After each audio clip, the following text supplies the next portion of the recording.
Assalamualaikum warahmatullahi wabarakatuh dan salam sejahtera. Pada hari ini, kumpulan kami akan membentangkan mengenai topik yang sangat menarik iaitu salah laku rokok. Kumpulan kami terdiri daripada 6 orang iaitu Nur Afini Syuhada binti Aziman merupakan ketua kami. Seterusnya adalah Joel Tan Huji, Nur Erdina binti Aziz, Mamprit Kaur anak perempuan Charanjit Singh, Nurul Farzana binti Othman dan saya, Amalin Anissa binti Ahmad Fakrazi. Unit 1, Salah Laku Rokok. Unit ini akan membincangkan mengenai pengenalan salah laku rokok, definisi salah laku rokok dan merokok, artikel salah laku rokok, maklumat pencegahan merokok dan kita akan pergi dengan lebih mendalam mengenai rokok dan ketagihan. Kita akan mulakan dengan definisi salah laku rokok. Pertama adalah salah laku. Salah laku merupakan kelakuan yang dianggap tidak bermoral ataupun tidak beretika menurut Dewan Bahasa dan Pustaka. Seterusnya adalah rokok. Rokok adalah tembakau yang digulung dalam daun nipah, juga menurut Dewan Bahasa dan Pustaka. Seterusnya adalah merokok. Merokok merupakan aktiviti merokok yang ditakrifkan apabila seorang itu menghisap sesuatu bahan berbentuk silinder kecil yang mengandungi karbon monoksida, nikotin, tar dan bahan-bahan yang boleh membahayakan kesihatan kepada penghisap rokok. Artikel pertama yang kami rujuki adalah bertajuk Lebih 20,000 murid pelajar sekolah jalani sesi berhenti merokok yang diterbitkan oleh Bernama pada 21 Jun 2009. Menurut artikel tersebut, seramai 19,954 orang pelajar sekolah menengah dan 572 orang murid sekolah rendah di negara ini telah menjalani sesi intervensi lanjutan bagi membantu mereka untuk berhenti merokok menerusi program kesihatan oral tanpa asap rokok ataupun KOTAK. Data pada tahun 2018 menunjukkan sebanyak 86.3% perokok semasa di sekolah rendah dan 84% di sekolah menengah telah menjalani sesi intervensi ini. KPI program ini diukur berdasarkan kekerapan pelajar hadir ke sesi intervensi. 55% daripada pelajar tersebut berjaya untuk menghadiri sesi intervensi sebanyak 3 kali. Bukan itu sahaja, KKM juga meluaskan program MQuit di mana ia juga memfokuskan kepada pelajar sekolah. Guru kaunselor juga berperanan untuk menjalankan sesi intervensi bagi memastikan persekitaran sekolah bebas daripada asap rokok dan menghulurkan bantuan kepada perokok untuk berhenti merokok. Seterusnya adalah artikel kedua yang kami rujuki yang bertajuk Kecil-Kecil Sudah Merokok yang diterbitkan oleh Harian Metro pada 28 Mei 2019. Pegawai Penyelidikan Persatuan Pengguna Pulau Pinang (CAP) NV Subaro memaklumkan bahawa tinjauan daripada persatuannya mendapati bahawa pelajar sekolah sanggup menghabiskan wang melebihi RM60 sebulan bagi membeli vape dan RM50 diperuntukkan oleh pelajar sekolah menengah untuk membeli rokok. CAP juga mendapati bahawa pelajar sekolah mudah untuk mendapatkan vape dan rokok. Ianya dijual di mana-mana, bahkan mereka boleh memilih sama ada mahu membeli sebatang ataupun sekotak. Tambah sebaru lagi, beliau berkata bahawa gejala menghisap vape kian mendapat tempat dalam kalangan pelajar sehingga kan ada yang sanggup untuk berkongsi wang untuk membelinya. Bahkan ada juga yang sanggup untuk menghisapnya secara bergila-gila. Seterusnya adalah matlamat. Matlamat modul ini adalah untuk memberikan penekanan mengenai salah laku rokok. Kedua adalah mengenal pasti jenis-jenis serta ketagihan melibatkan rokok.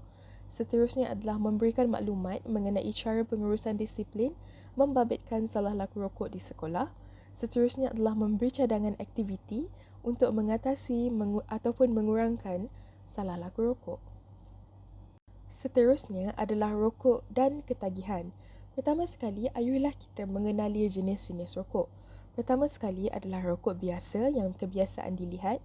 Seterusnya, cerut, paip, tembakau kunyah, bidis, tembakau berperisa, rokok gulung, snuff dan shisha.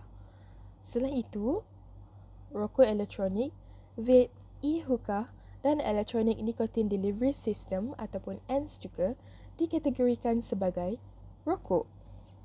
Ketagihan rokok. Ketagihan rokok umumnya adalah kerana nikotin yang dijumpai di dalam daun tembakau yang dikenali sebagai Nicotina tobacum. Nikotin merupakan racun kepada sistem saraf dan dadah perangsang yang mengeluarkan dopamin dari otak yang boleh menyebabkan seseorang berasa gembira dan teruja. Dopamin akan menggalakkan lagi tubuh untuk mengulangi pengambilan tembakau, lalu bermulalah ketagihan. Unit 2 di dalam modul salah laku rokok ini berkisarkan mengenai pengurusan disiplin salah laku rokok di sekolah, di mana setiap subtopik yang dibekalkan di dalam unit 2 ini, iaitu sebanyak 7 subtopik, berkisarkan mengenai pengurusan disiplin salah laku rokok di sekolah. Subtopik pertama di dalam unit 2 ini merupakan jawatankuasa pengurusan disiplin. Modul ini telah menyenaraikan beberapa organisasi atau pihak yang terlibat di dalam jawatankuasa arahan penguatkuasaan anti rokok di sekolah, bermula dari Menteri Pendidikan Malaysia, Timbalan Menteri Pendidikan, Kementerian Pendidikan Malaysia, seterusnya Timbalan-Timbalan Ketua Setiausaha Kementerian Pendidikan Malaysia, Ketua-Ketua Bahagian Kementerian Pendidikan Malaysia dan akhir sekali iaitu Ketua Unit Perhubungan Awam Kementerian Pendidikan Malaysia. Bagi subtopik kedua pula, modul ini menerangkan dengan lebih lanjut tentang Carta Pengurusan Disiplin di Sekolah, di mana setiap ahli yang terlibat di dalam organisasi pengurusan disiplin di sekolah, bermula dari pengerusi iaitu guru besar atau pengetua sehinggalah ke peringkat guru kelas, telah pun disenaraikan peranan-peranan dan tanggungjawab yang sendiri dalam memastikan pengurusan disiplin di sekolah secara amnya dapat ditangani dengan baik dan berkesan. Subtopik ketiga di dalam unit ini menghuraikan mengenai jenis kesalahan yang dilaksanakan oleh murid sekiranya disabitkan dengan kesalahan salah laku rokok, iaitu murid harus didapati menghisap rokok di dalam kawasan sekolah atau larangan atau memiliki rokok di bawah umur. Seterusnya, modul ini juga menerangkan mengenai jenis hukuman yang dikenakan kepada murid yang didapati melakukan kesalahan merokok. Jenis hukuman yang telah disenaraikan di dalam unit ini adalah berpandukan sepenuhnya kepada Surat Perkeliling Ikhtisas Bilangan 4/1987, di mana jika pelajar disabitkan dengan kesalahan merokok, kesalahan kali pertama akan dirotan 1 kali. Manakala jika kesalahan itu telah dilakukan buat kali kedua, akan dirotan sebanyak 2 kali. Kesalahan yang sama dilakukan untuk kali ketiga akan dirotan sebanyak 3 kali. Manakala kesalahan kali keempat akan mengakibatkan pelajar digantung persekolahan selama tempoh tidak melebihi 14 hari. Akhir sekali, kesalahan yang dilakukan sebanyak 5 kali akan menyebabkan pelajar tersebut dibuang sekolah. Carta alir bagi prosedur pengurusan disiplin di sekolah sekiranya murid terlibat dengan salah laku rokok turut dibekalkan di dalam unit ini. Guru hendaklah melaporkan kes salah laku yang dilakukan oleh murid ke dalam sistem. Seterusnya, Ketua Guru Disiplin atau PKM dan PK Petang hendaklah menjalankan siasatan terlebih dahulu dan jika sah akan mencadangkan hukuman yang akan dipersetujui atau ditukar oleh pengetua atau guru besar. Kemudian, Ketua Guru Disiplin, PKM atau PK Petang hendaklah mengambil tindakan hukuman yang disahkan tersebut. Pembantu pejabat pula berfungsi untuk menguruskan fail dan urusan penghapusan surat. Seterusnya, guru bimbingan dan kaunseling bertanggungjawab untuk memberi kaunseling kepada pelajar yang terlibat.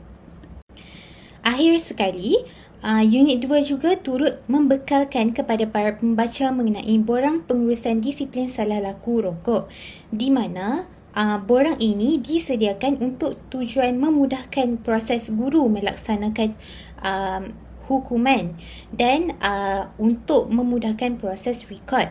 Sekiranya guru belum sempat untuk memasukkan nama pelajar serta salah laku yang dilakukan ke dalam sistem salah laku disiplin murid 2.0, guru-guru boleh menggunakan borang ini terlebih dahulu supaya mudah untuk mereka membuat catatan dan simpanan bagi pihak mereka.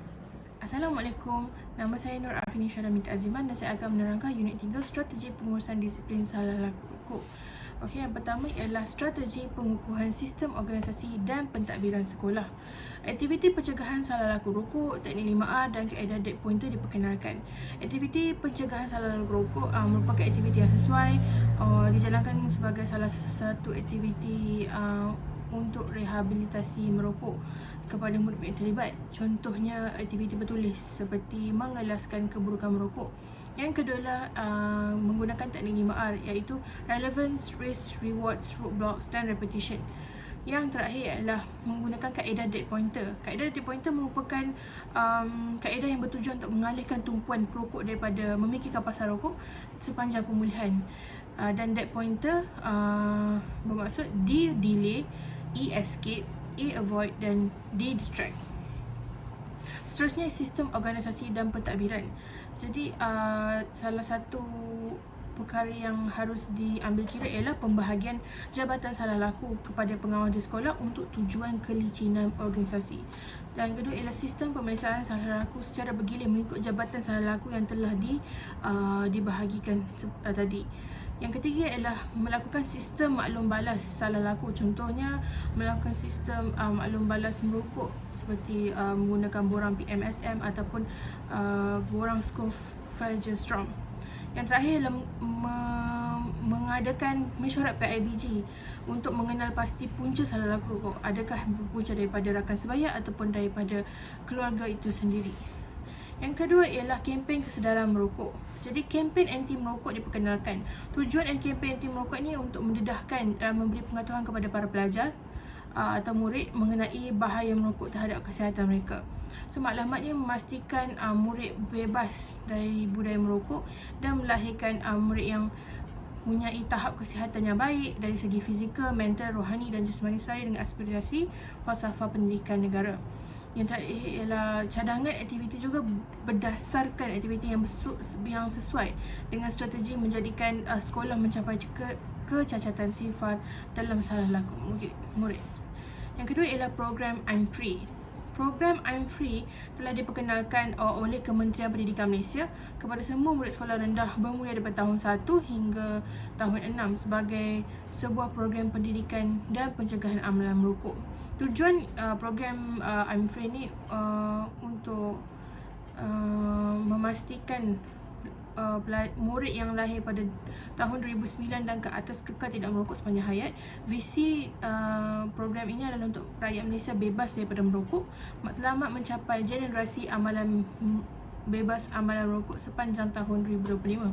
Dan ada 3 objektif iaitu memberi pengetahuan tentang bahaya rokok, memberi kemahiran untuk menyampaikan maklumat tentang bahaya merokok, melatih murid menjadi pencetus maklumat perubahan kepada rakan dan keluarga terhadap bahaya merokok. Dan ini adalah surat perkelilingan ikhtisas bil 1983 garis panduan kempen anti merokok di sekolah-sekolah. Yang ketiga ialah sistem maklum balas. Jadi sistem maklum balas merupakan salah satu usaha yang wajar dilakukan untuk memastikan sekolah mempunyai rekod progres bagi usaha menurunkan kadar salah laku rokok.